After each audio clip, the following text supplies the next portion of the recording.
सावित्री की अमावस्या के दिन किसी एक माता ने सीहोर आश्रम पर एक मैसेज भेजा और उस मैसेज में लिखकर भेजा कि गुरुजी से पूछना, हम भी तो पति की इतना मानते हैं, पति का सम्मान करते हैं, पति को आदर देते हैं, तो हम भी सावित्री की गिनती में।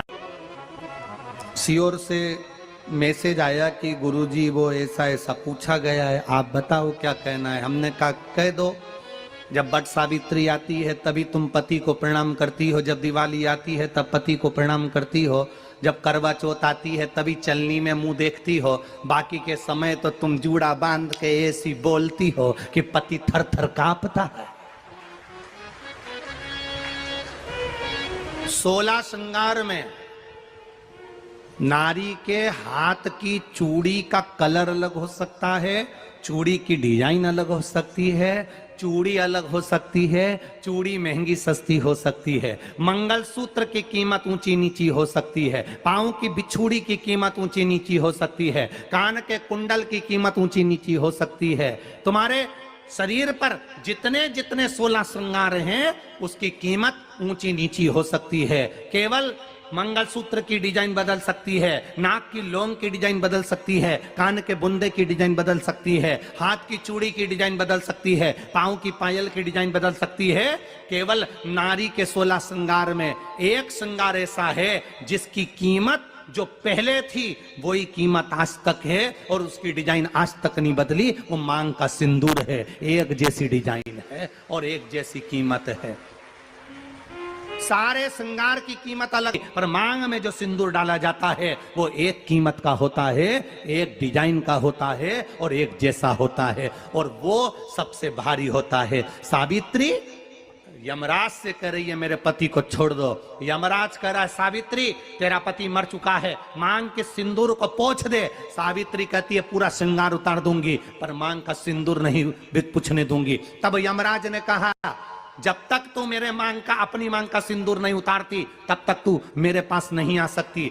भगवान यमराज से सावित्री ने कह दिया मैं भी तुझे वचन देती हूं यमराज, मेरी मांग में जब तक सिंदूर है, जैसे सीता ने लाइन, लक्ष्मण जी ने लाइन खींच दी थी और सीता पार नहीं जा सकती थी, मैं भी तुझे वचन देती हूं जब तक नारी की मांग में सिंदूर है तब तक तू उसके पति को उसके सामने लेकर नहीं जा सकता। यह भी मैं तुझे कह देती हूं। यमराज भैंसे पर सवार होकर सत्यवान को लेकर जा रहा था, सावित्री से वचन पर वचन चल रहे थे। पेड़ के पेड़ के नीचे छोड़कर आए।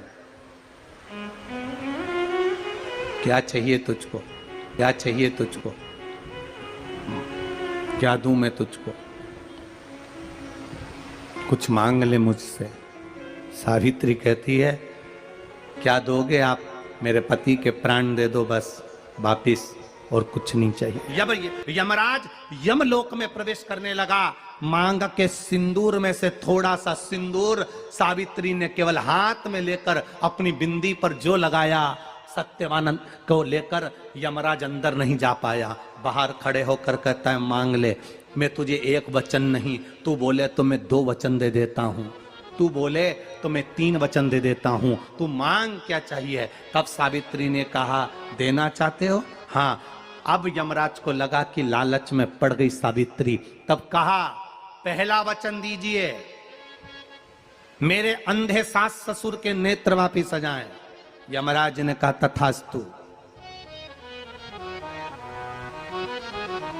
दूसरा वचन दीजिए, मेरे सास ससुर अपने पोता पोती का मुख देखें।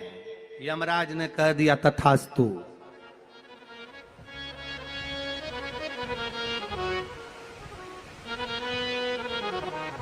जाओ। यमराज जाने लगे, फिर आग जलने लगी।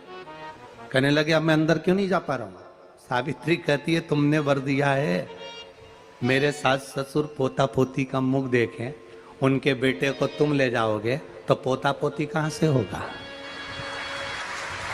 छोड़कर जाओ। सावित्री है, पति को वापिस लेकर आ गए। कर्जा मुक्ति के लिए सारे वृक्षों में अगर कोई श्रेष्ठ वृक्ष माना गया है तो वो बट का वृक्ष माना गया। महाराज। इसलिए प्रशासनिक कार्य के लिए, मानसिक टेंशन में, परेशानियों में बटकेश्वर महादेव का स्मरण किया जाए। और यदि निवेदन करूंगा, बहुत ज़्यादा यदि आपको कर्जा हो गया है, बहुत ज़्यादा कर्जा हो गया और वो कर्जा चूक ही नहीं रहा, तो थोड़े दिन बड़ के पेड़ के नीचे आप बटकेश्वर महादेव के लिए 1 लोटा पानी, उसमें थोड़ा सा पिसा हुआ चावल पीस के गला लेना, चावल को और पीस लेना, पीस के उस पानी में मिला लेना और मिलाकर उसमें थोड़ी सी हल्दी पिसी हुई डालकर बटकेश्वर महादेव के नाम से बड़ के पेड़ के नीचे अपनी कामना कर कर जो कर्जा हुआ है उस कर्जे का भान देते हुए, स्मरण देते हुए छोड़ दीजिए। महाराज 2 या 3 सोमवार एक ही जगह पर करना, 3 सोमवार बाद वहीं से बड़ के पेड़ की थोड़ी सी जड़ उठा लाना और उस जड़ को कोई धागे में बांधकर या तो अपने गले में डाल लो या अपनी जेब में पटक लो, उसको थोड़े दिन पटक कर रखना, लगभग 2 से 3 महीना पटक कर रखो। वो जड़ जैसे बढ़ता पेड़ विस्तार होता है, पानी गिरे ना गिरे, जल वृष्टि हो ना हो, गर्मी पड़े ना पड़े, उसको कोई फर्क नहीं पड़ता। बढ़ता वृक्ष आप रूप फैलता जाता, उसकी जड़ें अपने आप प्रबल होती है। उसी तरह ये बटकेश्वर महादेव कहीं से भी अगर जड़ आपके पास में रखी है 1 महीना, 2 महीना, 3 महीना तक, तो ये जड़ अपने आप लक्ष्मी को पकड़कर खींच कर लाती है और कर्जे से मुक्त कर देती है।